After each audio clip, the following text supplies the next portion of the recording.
بسم اللہ الرحمن الرحیم۔ السلام علیکم۔ تمام تعریفیں اسی اللہ کے لیے ہیں جس نے بڑے بڑے ظالم اور جابر لوگوں کی گردنیں موت سے مروڑ دیں اور اونچے اونچے تختوں پر اکڑ کر بیٹھنے والے بادشاہوں کے کمرے موت سے توڑ دیں اور بڑے بڑے خزانوں کے مالکوں کی امیدیں موت سے ختم کر دیں۔ یہ سب لوگ ایسے تھے جو موت کے ذکر سے بھی نفرت کرتے تھے، لیکن جب اللہ کا متعین وقت آ گیا تو اللہ تعالیٰ نے ان کو اونچی محلوں سے زمین کے نیچے پہنچا دیا، قبر کے اندھیرے میں پہنچا دیا، زمین کے کیڑوں کے حوالے کر دیا۔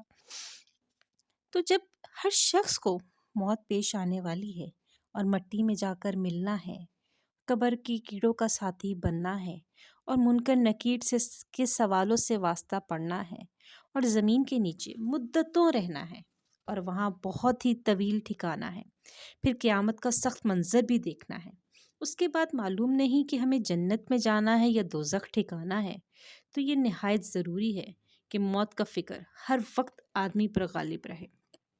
تو میری دوستوں، میری بہنوں، میرے بھائیوں، میرے بزرگوں، دنیا کی زندگی چاہے کتنی ہی زیادہ ہو جائے، بہرحال ختم ہونے والی ہے، اور اس کا معلومات چاہے کتنا ہی زیادہ ہو جائے، ہم کتنا ہی زیادہ اکٹھا کر لیں، ایک نہ ایک دن تو چھوٹنے والا ہی ہے۔ اس سلسلے میں آپ کو ایک روایت سناؤں گی کہ روایت ہے کہ حضرت خسیمہ رضی اللہ تعالیٰ عنہ سے کہ ملک الموت ایک بار حضرت سلیمان علیہ السلام کی مجلس میں آئے اور ایک شخص کی طرف تعجب سے کچھ دیر تک دیکھتے رہے۔ جب ملک الموت چلے گئے تو اس شخص نے حضرت سلیمان علیہ السلام سے پوچھا کہ کون شخص ہے؟ آپ نے فرمایا ملک الموت۔ اس نے کہا تو وہ میری طرف اس طرح کیوں دیکھ رہے تھے کہ گویا میری روح قبض کرنے کا ارادہ رکھتے ہیں؟ آپ نے فرمایا تو کیا چاہتا ہے؟ اس نے کہا کہ مجھے ہندوستان میں پہنچا دیجئے۔ آپ رضی اللہ تعالیٰ عنہ نے ہوا کو حکم دیا کہ اس کو اٹھا کر ہندوستان میں رکھ دے۔ ہوا نے اس شخص کو ہندوستان میں پہنچا دیا۔ پھر ملک الموت حضرت سلیمان علیہ السلام کے پاس آئے۔ آپ رضی اللہ تعالیٰ عنہ نے پوچھا کہ تم اس شخص کو غور سے کیوں دیکھ رہے تھے؟ ملک الموت نے جواب دیا کہ مجھے تعجب اس بات سے تھا کہ اللہ تعالیٰ کا حکم میرے پاس پہنچا ہے کہ میں اس کی روح ہندوستان میں قبض کروں اور یہ آپ کے پاس بیٹھا ہے۔